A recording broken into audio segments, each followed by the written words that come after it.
Gospodine predsjedniče Vlade, dobrodošli u Glas Hrvatske. Hvala lijepa na pozivu, dobrodošli u Vladu. Odluka o institucionalizaciji tjedna Hrvata izvan Republike Hrvatske percipira se kao snažna poruka o novom odnosu države prema Hrvatima izvan Hrvatske. Kako biste opisali taj iskorak u odnosu na prijašnja razdoblja i što on simbolizira u širem strateškom smislu? Pa riječ je o inicijativi gospodina Milasa, koji je državni tajnik na čelu Središnjeg državnog ureda za Hrvate izvan Hrvatske, koje je Vlada prihvatila, Hrvatski sabor odobrio i prigoda je to upravo u tjednu kada obilježavamo i Dan državnosti, da naglasimo poveznicu između domovinske i iseljene Hrvatske. Kada vratimo film 35 godina otprilike unatrag, tad ćemo se sjetiti da je jedna od glavnih političkih poruka predsjednika Tuđmana u tom trenutku bila osigurati jedinstvo hrvatskog naroda i tu snažnu poveznicu svih Hrvata. I upravo nakon niza godina gdje smo nastojali osnažiti podršku Hrvatima izvan Hrvatske, smatrali smo kao Vlada da bi jedan ovakav tjedan sa bogatim kulturnim programom, sa usporednim održavanjem savjeta za Hrvate izvan Hrvatske, sa uključivanjem predstavnika hrvatske dijaspore, Hrvata iz Bosne i Hercegovine i Hrvata koji su manjine u nama, uglavnom susjednim državama, u obilježavanje Dana državnosti, bila odlična prigoda i da hrvatska javnost vidi aktivnosti i bogatstvo naših sunarodnjaka koji žive izvan domovine. Kako ova politika danas sustavno obuhvaća te sve tri sastavnice koje ste spomenuli, Hrvate u Bosni i Hercegovini, hrvatsku nacionalnu manjinu u susjednim zemljama i iseljeništvo? Zadaća je Hrvatske države da skrbi o Hrvatima gdje god oni živjeli. I mi smo kroz ovih 10 godina našeg mandata, nakon što smo analizirali situaciju i jasno vidjeli tri i pravno različite situacije, Hrvatima je Bosna i Hercegovina kao i Bošnjacima i Srbima domovina, dakle oni su autohtoni, konstitutivan narod u Bosni i Hercegovini.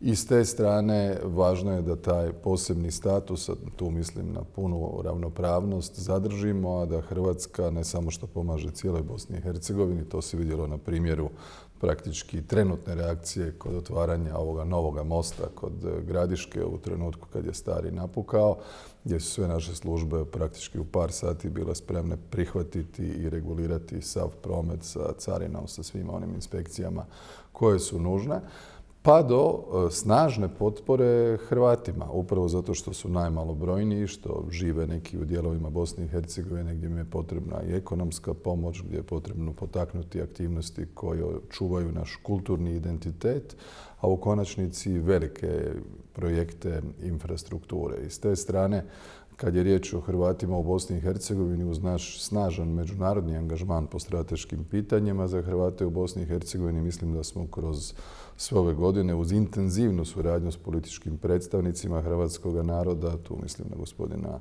Čovića, na gospođu Borjanu Krišto, na druge čelnike stranaka, na našu kandidatkinju sada za članicu predsjedništva Bosne i Hercegovine, gospođu Darijanu Filipović, kojoj ovom prigodom dajem snažnu potporu, učinili vrlo velike iskorake naprijed. Kad je riječ o Hrvatima koji su manjine, tu smo nastojali što regulirati te odnose bilateralno sa državama gdje manjine žive.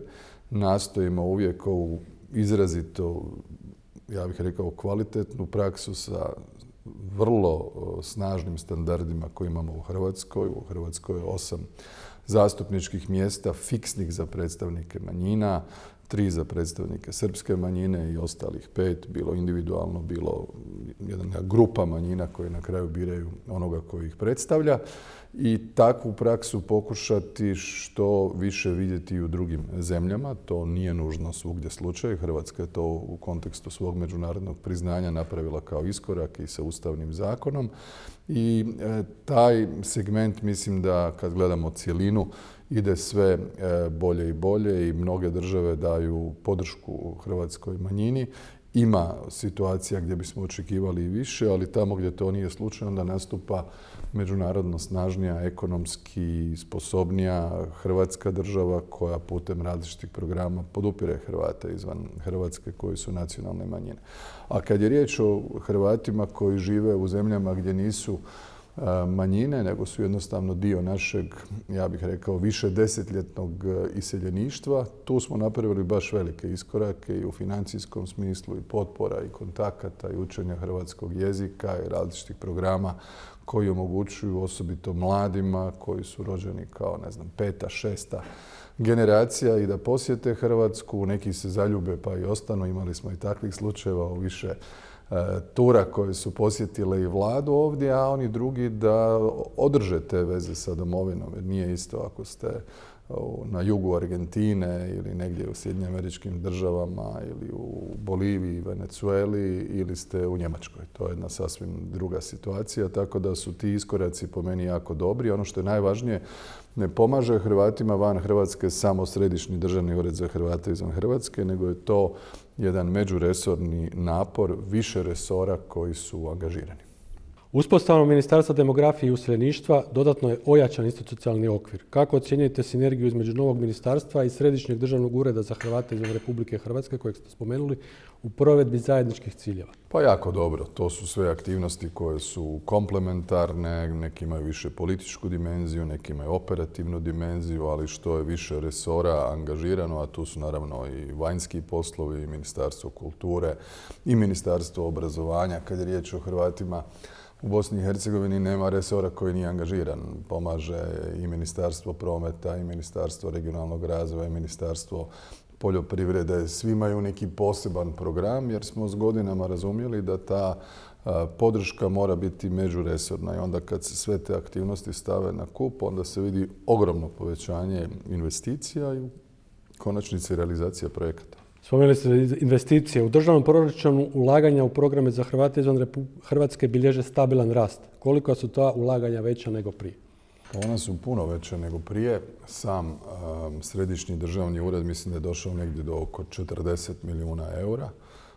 Kad smo krenuli, oni su bili negdje na 5-6, dakle to je ogromno povećanje, ali kad zbrojimo sve investicije, pogotovo ako se u to uračunaju i dio koji ide kroz Ministarstvo rada i mirovinskog sustava, onda je ukupan iznos negdje oko 200 milijuna eura, dakle na godišnjoj razini, što je ogroman iskorak i to se zaista vidi. Naravno, najviše pomažemo tamo gdje najviše treba. Najviše i najkonkretnije i najvidljivije je Hrvatima u Bosni i Hercegovini, ali iskorake koje smo napravili primjerice prema Hrvatima u Srbiji su bez presedana. Mi smo, kao što znate, u partnerstvu sa Hrvatskim nacionalnim vijećem, sa gospođom Jasnom Vojnić, sagradili Hrvatski dom u Subotici koji je sada središte svih političkih, kulturnih, društvenih aktivnosti Hrvata u Vojvodini, a povrh toga kroz projekt Matica radi se 7 dječjih vrtića gdje upravo od najranije predškolske dobi želimo da se Hrvati koji žive u Srbiji mogu obrazovati na hrvatskom jeziku, da rastu u ozračju koje njeguje njihov kulturni identitet i nacionalni. I s te strane su ti koraci zaista jako dobro prepoznati i cijenjeni su od Hrvata u Srbiji. Mi smo napravili jedan politički potez koji do sada se nije napravio niti jednom, a to je da je gospođa Vojnić jedna od 3 zastupnika u Hrvatskom saboru koji predstavljaju Hrvate izvan Hrvatske i ona je i tu. Znači njena vidljivost u političkom smislu je sada daleko veća i u Hrvatskoj i u Srbiji. To je bio po meni jedan pravi potez uz dvojicu zastupnika koji su iz Bosne i Hercegovine. Koliko je važno stvaranje integriranih rješenja za Hrvate izvan Hrvatske, poput digitalnih platformi i objedinjavanja usluga koje im trebaju? Pa mi smo napravili velike iskorake, proces digitalizacije i na neki način hvatanja koraka sa suvremenim tehnologijama je nešto što je zadaća svih država, osobito je to zadaća manjih država.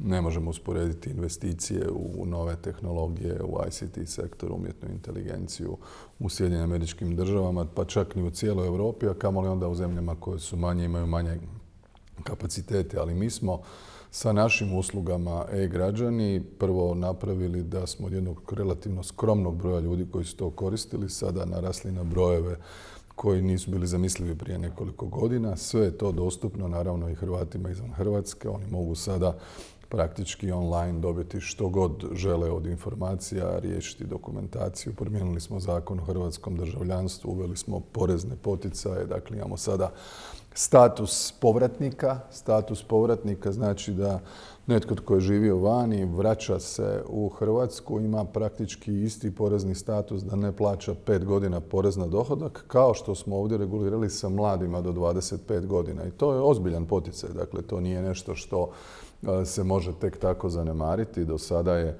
kroz taj program koji se zove Biram Hrvatsku oko 1700 ljudi koji su iz drugih zemalja vratili se u Hrvatsku iskoristilo to. Koliko se ja sjećam, oko 27.000 eura je maksimalni iznos poticaja koji se može dobiti. I s te strane vidimo da se događa upravo ono što smo govorili prije nekoliko godina. Nakon što je Hrvatska ušla u članstvo Europske unije, dakle to je sad, evo, za koji tjedan će biti punih 13 godina, mi smo u fazi da se ta sloboda, dakle pravo slobode kretanja koja podrazumijeva da ljudi mogu bez kontrola, pogotovo nakon što smo ušli u Schengen, ići u druge zemlje Europske unije, da im se priznaju diplome, kvalifikacije, da nema radnih dozvola, da nema kvota za radnike, dakle završite fakultet ili srednju školu ovdje, imate svoje dokumente i odete raditi u Francusku, Njemačku, Austriju kao da ste Austrijanac ili Njemac. I taj prvi val je trajao i on se vidio i on je na neki način u hrvatskoj javnosti, pogotovo od onih političkih aktera koji nisu nimalo sudjelovali u tom procesu pristupanja Europskoj uniji, doživljen negativno. Ali na kraju, kada gledate, kod nas se dogodilo isto ono što se događalo i u drugim zemljama, to je da u tih prvih par godina, kada one formule za zaštitu tržišta rada, mi smo ih zvali 2+3+2, dakle bilo koja zemlja može na 2 godine uvesti barijere da ne remetite njihovo tržište rada. Pa uz neke razloge može produžiti na 3, pa ako su posebne okolnosti, ako je puno ljudi iz neke nove članice, još 2 godine. Svi su ti rokovi istekli, nama su ta ograničenja pala i ranije. I sad se događa drugo. Događa se da su dio ljudi koji je otišao, nešto je tamo zaradio, snašao se, vidio kakav je taj život. Nerijetko na njihove odluke da li će dalje živjeti u nekoj članici Europske unije ili će se vratiti kući ovisi i ekonomska, socijalna situacija i u tim zemljama. Mi smo imali u jednom trenutku u Hrvatskoj Irsku kao političku temu gdje bismo mi mislili da je u Irskoj otprilike 1 milijun Hrvata. Ja sam tamo bio zadnji put prije 2 godine. I onda smo razgovarali sa predstavnicima Hrvata, sa irskom vladom, s veleposlanstvom, onda smo shvatili da je svega u tom trenutku bilo 16 ili 17 tisuća ljudi. Dakle, od jedne optike percepcijske da nema ko nije u Irskoj do realnog broja koji je bio mal i gdje praktički gotovo nitko više nije mogao u smislu priuštivosti živjeti u Dublinu, koji je postao centar međunarodnih korporacija gdje su cijene stanovanja otišle u nebo i svi žive na nekakvim manjim gradićima, mjestima, periferijama i onda je malo pomalo to, ali bez fanfara, se dogodio i povratak. Slično se događa iz drugih zemalja i tako se i drugdje događalo. Dio će vjerojatno ostati, tamo će se snaći, radit će i tako dalje, ali jedan veliki broj ljudi će par godina ili 10 godina možda iskoristiti tu šansu, iskoristiti te privilegije, jer to je smisao ujedinjenja europskog projekta, da koriste sva prava i na taj način kako su oni tamo stekli ili sredstva, to jest novac, zaradili iskustva, oni gledaju i prate što se događa u Hrvatskoj. Mi kad smo nastupili kao vlada 2016. BDP per capita bio 11.000 eura. Danas je 23.000 eura. Nama je apsolutni BDP narastao za 100%, sa 47 milijardi na 93 milijarde. Nama je tržište rada takvo da u Hrvatskoj danas radi 1.700.000, skoro 60.000 ljudi, a tu smo na kraju 5. mjeseca, svibnja, a ne radi nam oko 60.000. Dakle, najniža nezaposlenost ikad, koja sad, ja mislim, ispod one stope prirodne nezaposlenosti, što je oko 4%, i najveća zaposlenost ikad, gdje su potrebe tržišta rada takve da moramo komplementirati broj radnika sa dozvolama za strane radnike. I onda ljudi gledaju da li im je bolje živjeti, što bi se reklo ranije, u tuđini i snalaziti se ili doći u svoje ozračje gdje Hrvatska napreduje, imate ovdje svoje prijatelje, svoje rođake, svoju obitelj, u konačnici svoj dom. Tako da taj jedan smireni, realistični pristup po meni će na kraju biti prevladavajući za ukupnu ocjenu. Vidimo i dalje neke teškoće u administrativnim procesima kao što je priznavanje inozemnih kvalifikacija, ali i kontinuirane napore da se pojednostave te procedure za potomke iseljenika i učenje hrvatskog jezika. Koliko su ti iskoraci pridonijeli jačanju veza druge, treće, četvrte, spomenuli ste i petu i šestu generaciju s Hrvatskom? Pa mislim da su svi ti programi koji se odvijaju ovdje privukli dosta veliki broj ljudi i da dio naših mladih sunarodnjaka koji recimo hrvatski znaju rudimentarno ili slabo dolaze ovdje na tečajeve hrvatskog jezika i nauče i onda čim su u ozračju gdje se govori hrvatski, što jedni s drugima, što sa mladima odavdje i taj iskorak ide naprijed. Što se tiče samih administrativnih procedura, tu uvijek ima postupka, odnosno prostora za napredak. Sve što oni vide da ide sporije ili u vezi državljanstva ili bilo kakvih drugih papira, dozvola, svega što im treba, najvažnije je da signaliziraju, da onda sva administrativna tijela koja se time bave te uočene nedostatke popravljaju. Vratimo se Bosnu i Hercegovinu. Hrvatska kontinuirano naglašava važnost ravnopravnosti Hrvata u Bosni i Hercegovini. U listopadu ove godine tamo su i opći izbori. Ponovno se postavlja pitanje legitimnog političkog predstavljanja Hrvata. Što vlada može dodatno učiniti kako bi se to pitanje stvarne i pune ravnopravnosti Hrvata u BiH, koji su konstitutivan narod, stalno držalo na europskoj i međunarodnoj agendi? Da, pa to je stalna tema koja se nažalost otvorila prije svega pri izboru člana predsjedništva Bosne i Hercegovine, gdje imamo dvije faze. Imamo fazu Daytona 1995. pa do 2006. gdje je ono što je bio duh i slovo Daytona da se biraju 3 člana predsjedništva, jedan s područja entiteta Republike Srpske, 2 s područja Federacije Bosne i Hercegovine gdje se očekuje da je jedan Bošnjak, drugi Hrvat. I praktički u tih prvih 10 godina nije bilo neočekivanih scenarija. To jest, recimo to tako, na području Federacije Bošnjaci su glasali za svoje kandidate, Hrvati za svoje kandidate. Da bi se 2006. dogodila jedna anomalija gdje je jedna politička opcija, a to bio SDP Bosne i Hercegovine, iskoristio taj politički prostor i kandidirao predstavnika hrvatskog naroda, to je gospodin Komšić, za svog kandidata. I kad su oni kandidirali njega, dio Bošnjaka je glasao za njega. To se jasno vidi po gustoći naseljenosti, po strukturi. Dakle, vidite gdje on dobiva glasove. Komšić dobiva glasove u većinskim krajevima Bosne i Hercegovine gdje žive Hrvati. Tamo one glasaju, kako mi to kažemo, za legitimne predstavnike hrvatskog naroda, to jest članovi ili članice hrvatskih političkih stranaka s hrvatskim predznakom. S obzirom da je odnos brojeva otprilike 3:1 u Federaciji, 3 Bošnjaka, 1 Hrvat, ako se napravi svojevrsni aranžman, Hrvati se neće izabrati nikad. I on se izabrao 2 puta, 2006. izabrao se 2010. tek je 2014. Dragan Čović, kad se zbog ustavno-pravnih zapreka ne može biti 3. mandat u kontinuitetu, nije mogao kandidirati, onda je se izabrao Dragan Čović. Kad su prošao taj 4-godišnji ciklus, a usput budi rečeno upravo tada kad je Dragan Čović bio predsjedajući, odnosno jedan od 3 rotirajuća, u njegovom trenutku 2016. Bosna i Hercegovina podnosi zahtjev za članstvo u Europskoj uniji, dakle strateški iskorak za zemlju, napravljen baš kad je hrvatski član predsjedništva bio u tih 8 rotacijskih mjeseci.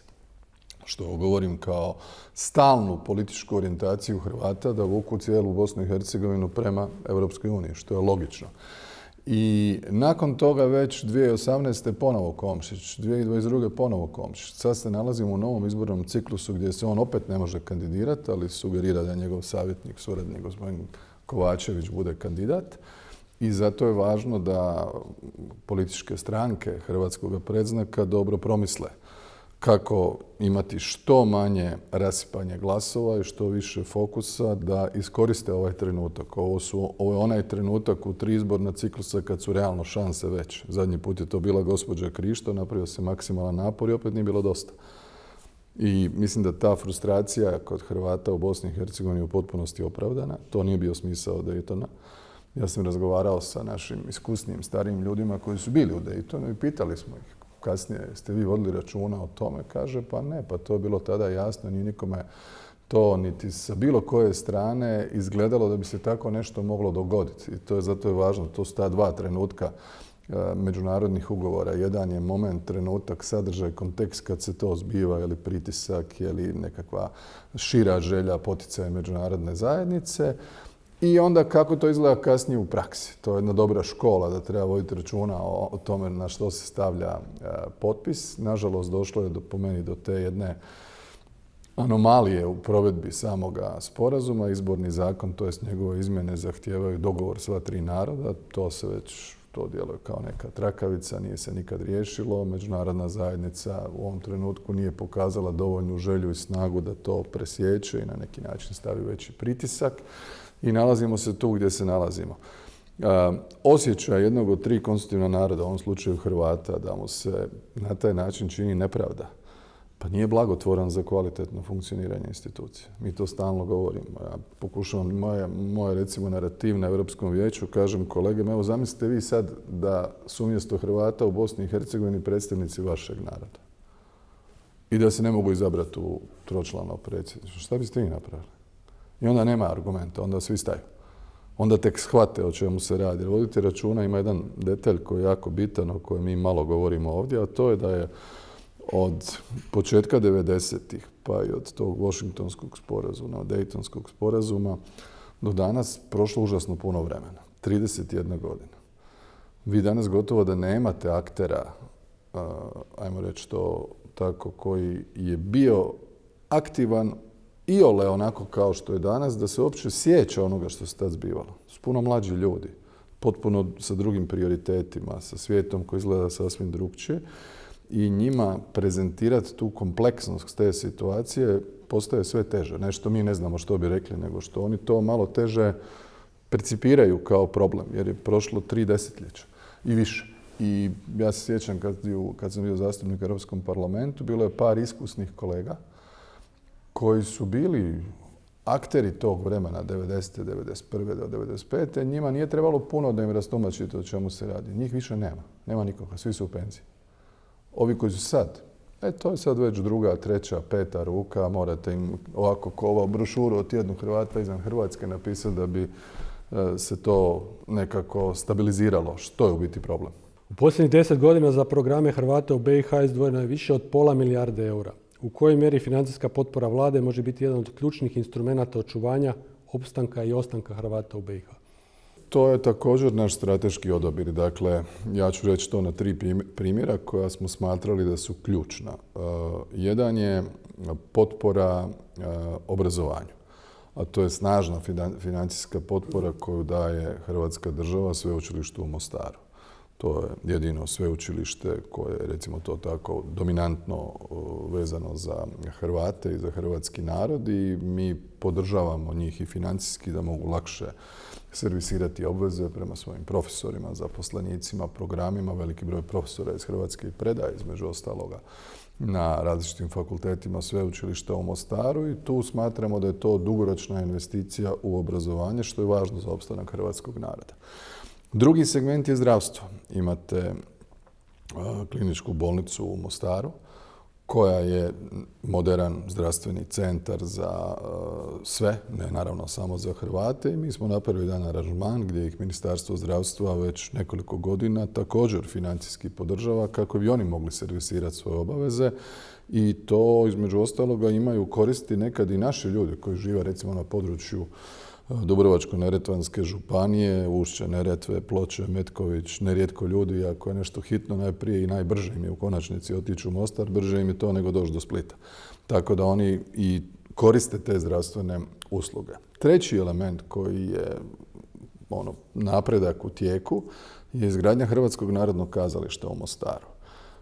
To je po meni najznačajnije za kulturni identitet Hrvata i taj projekt, svi ti projekti će dugotrajno i dugoročno ostati. Ja mislim da ne znam što se događalo u Hrvatskoj, ne znam koja bi vlada odlučila da takvu vrstu potpore koju smo mi strukturirali na neki način prekine ili zaustavi, jer je ona vidljiva, nužno potrebna. A povrh toga postoje brojni projekti diljem Bosne i Hercegovine, od Sarajeva pa do, Posavine, Banja Luke, središnje Bosne, svih drugih županija gdje žive Hrvati koji idu od projekta do projekta i tu u stvari napreduju itekako. Mislim da smo puno uložili u sakralnu baštinu, što je također važno u konačnici. Katolička je crkva očuvala jedinstvo hrvatskog naroda i u Hrvatskoj, a ne samo i u Bosni i Hercegovini. I s te strane su ta vrsta podrške i logična i dobra i korisna i mislim da smo tu napravili velike iskorake i naš stalni dijalog je po meni ono što je najvažnije. Mislim da, ne znam ni sam, ja ne znam koliko sam puta bio u Bosni i Hercegovini, ali to je bilo jako, jako puno puta u ovom svojstvu i činimo sve da se ti odnosi unaprijede, ali odlazimo često i u Sarajevo i u Banja Luku, sve su to aktivnosti koje imaju uvijek na umu dobre i bliske odnose dviju država. I onda posebna ustavna briga o Hrvatima. Dakle, sve je utemeljeno i u nekakvoj pravnoj obvezi, ali i logičkom političkom određivanju prioriteta. Spomenuli smo položaj hrvatske manjine u Srbiji, koji je vrlo osjetljiv i kompleksan. Poznato je da vlada čini velike napore kako bi se on olakšao i poboljšao i položaj i status Hrvata tamo. Što se još može učiniti? Pa može se inzistirati da se provede zaista sporazum o manjinama iz 2004. godine, gdje bi i u Srbiji trebalo biti u jednom trenutku zajamčeno jedno mjesto zastupničko u Skupštini, Narodnoj skupštini Srbije, čime bi se na neki način, barem donekle, došlo u nekakav odnos reciprociteta s obzirom na broj mjesta koja srpska manjina u Hrvatskoj ima u Hrvatskom saboru, što ja mislim da je dobro i korisno, dapače i sve ostale.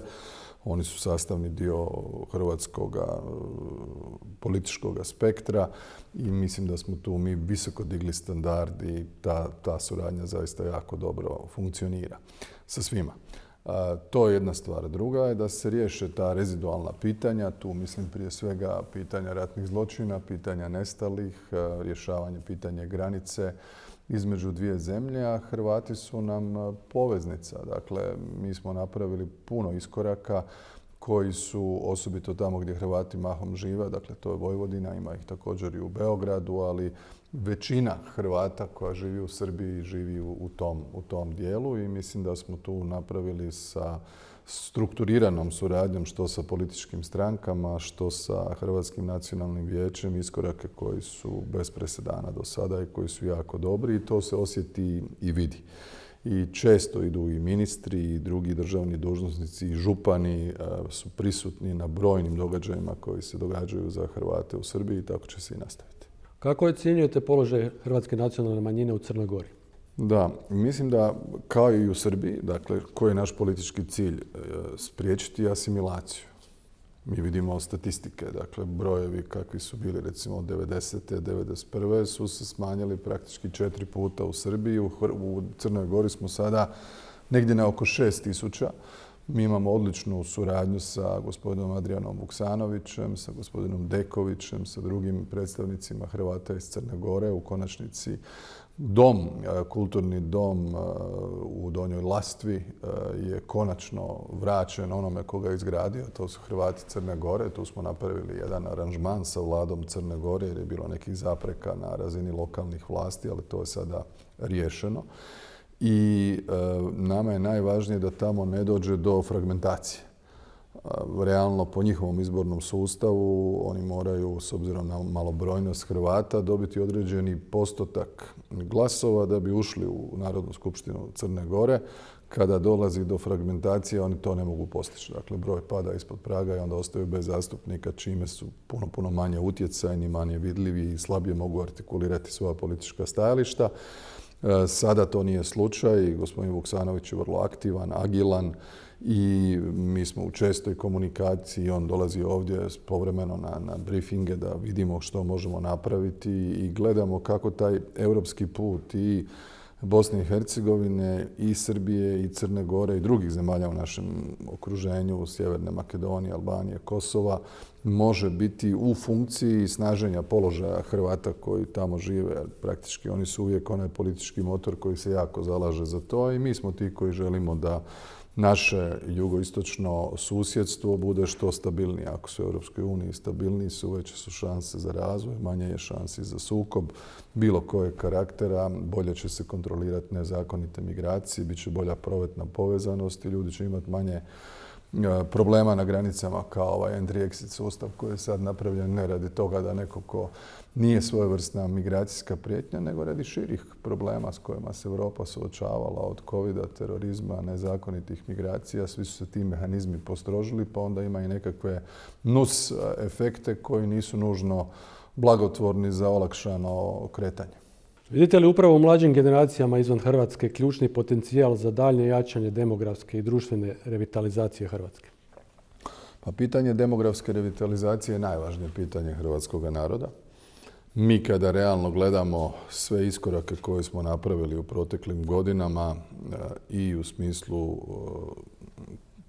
skoka prosječne razvijenosti po kriterijima BDP per capita, mi kad smo nastupili smo bili na 61-62% prosjeka EU, sad smo na 78%. BDP je narastao, nema makroekonomskih neravnoteža, nema prekomjernog proračunskog manjka, kreditni rejting nije u smeću nego je na investicijskoj razini.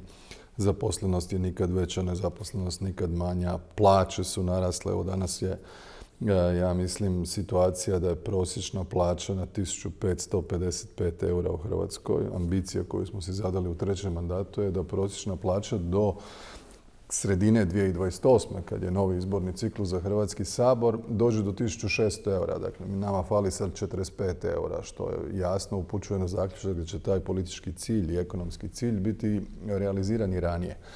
Sad, sve je to dobro, osim činjenice da imamo više desetljetni negativni prirodni priraštaj. Nismo jedini, dakle to je horizontalni problem cijele Europske unije. Reći ću vam jedan primjer koji često govorim na skupovima pa ljudi ostanu šokirani.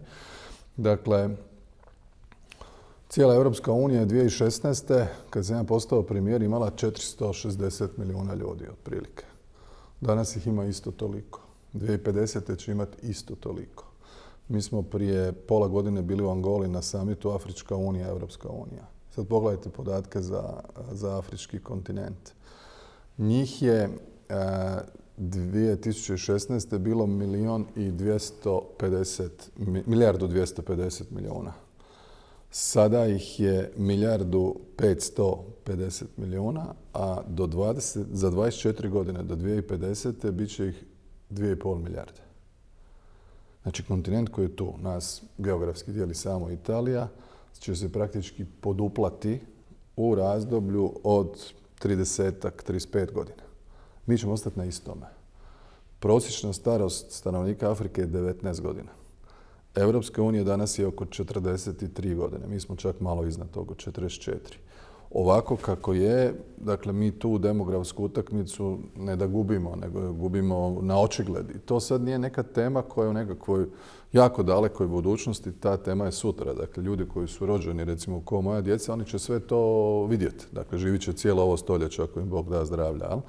I s te strane imamo veliki problem kontinentalni. Mi smo stoga bili jedna od onih zemalja koja je nastojala staviti u fokus demografsku politiku. Nisu svi toga bili jednako svjesni. Recimo 2019. to je bilo u Rumunjskoj, u Sibiju, kad su oni imali izvanredno Europsko vijeće. Mi smo uvrstili pitanje demografije prvi put u stratešku agendu Europske unije. Svega nas je nekoliko na to reagiralo. Danas, kad smo imali ovdje recimo sastanak lidera Europske pučke stranke, HDZ je predložio jednu deklaraciju o tome da je demografska revitalizacija politički imperativ Europe.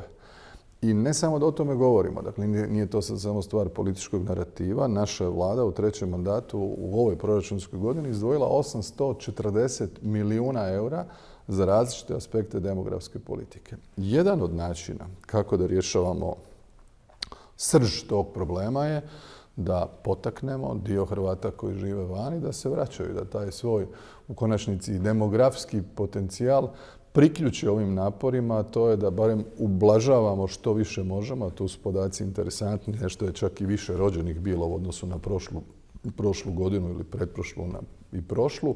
I sada je taj trend u redu. Mi smo stavili naravno i naglasak kroz Ministarstvo demografije, objedinjavanje mjera, rodiljne, roditeljske naknade, porezne olakšice, niz drugih aspekata politike koji potiču jačanje obitelji kao, možemo slobodno reći, jezgre hrvatskog društva i opstanka hrvatskog naroda i nekakvih stvaranja okruženja da ljudi imaju više djece. I u tom kontekstu sve što bude dodatna vrijednost povratka naših Hrvata koji su sad izvan Hrvatske može pridonijeti tom cilju. Jer inače smo u problemu kao i mnoge druge nacije. Mi smo bili nedavno u Japanu, tamo Japanci gube 1 milijun ljudi godišnje. Samo ih je puno pa se to toliko ne vidi. Koreja vam je po stopi prirodnog priraštaja na 0,7. 0,7. Mi smo na 1,45, čini mi se. Najbolje nacije u Europi su na 1,78, 77, a da biste zadržali broj stanovnika kako imate danas, vi morate biti na 2,1. Dakle, fertilitet je ključan i s te strane svim mogućim naporima tu nastojimo napraviti iskorake, što je jako teško. To nije posao za jedan ciklus, jednu vladu, 2, 3, 5, to je više desetljetni, ja bih rekao, opće stranački, društveni, konsenzualni napor, jer inače nas neće biti dovoljno. A drugih će biti puno više. U tome je problem. Ali to je, nažalost, svugdje u Europskoj uniji. Sad su to svi osvijestili i zato se i na EU razini rade nove politike i u tom smislu i u smislu odnosa ruralni-urbani. Dakle, transferi, ljudi idu i dalje iz ruralnih u urbane. Čim dođete u urbano, znate i sami ovdje, stanovi su manji. Ako imate manji stan, ne možete imati 5 ili 7 djece, imat ćete 1 ili 2 i tu je kraj. Tu se sve jednostavno radi. I više nemamo taj bazen. Prije se govorilo za Bosnu i Hercegovinu da je jedan nepresušan bazen demografski, kako je bilo Hercegovina sve naseli, sebe ne raseli. Ni to više nije istina. Nema ni tamo tog velikoga motora demografskog, nego je situacija i tamo škrta, što bi rekli ljudi iz toga kraja. Uglavnom, to nam je po meni najvažnija zadaća, ali višegodišnja zadaća svih. I zato bih htio zahvaliti svima koji su Hrvati izvan Hrvatske, koji daju doprinos razvoju zemlje, koji su u konačnici jako pomogli oko međunarodnog priznanja, financiranja, transfera, pomoći u vremenu embarga oružja. A danas ja ih često zovem neformalno da mi svi moramo biti tim Hrvatska. Di god da jesmo. Jer neke druge zemlje uspijevaju to možda još bolje artikulirati, imali su i više vremena da su međunarodno aktivni, ali to je po meni rješenje. Proglašenjem tjedna Hrvata izvan Republike Hrvatske poslana je snažna poruka zajedništva hrvatskog naroda diljem svijeta, kao što ste rekli. Što za vas osobno predstavlja taj tjedan i kakvu povezanost Hrvatske i iseljeništva želite graditi u budućnosti? Pa mislim da je ovo odlična inicijativa, da očekujemo da veliki broj ljudi posjeti niz kulturnih manifestacija koje će se odvijati idućega tjedna. Očekujemo i snažne poruke na samom savjetu. Svi su pozvani koji god će doći iz dijaspore na Dan državnosti, na koncertu Hrvatsko narodno kazalište. Mislim da su to sve prilike da te veze i to međusobno poštovanje i uvažavanje bude vidljivo i bude još snažnije. Tako da je ovo jedna odlična inicijativa koja će sada naravno postati i tradicionalna i ona treba malo senzibilizirati i Hrvate u Hrvatskoj za Hrvate izvan Hrvatske. To je ono što je jako važno, da shvatimo da smo jedan narod, da nas nije puno, bili vani, bilo tu i da se moramo međusobno pomagati i jačati. Mislim, stvari su više nego zdravorazumske. Gospodine predsjedniče Vlade, hvala vam na razgovoru u ime Glasa Hrvatske. Hvala vama i čestitam na emisiji. Hvala.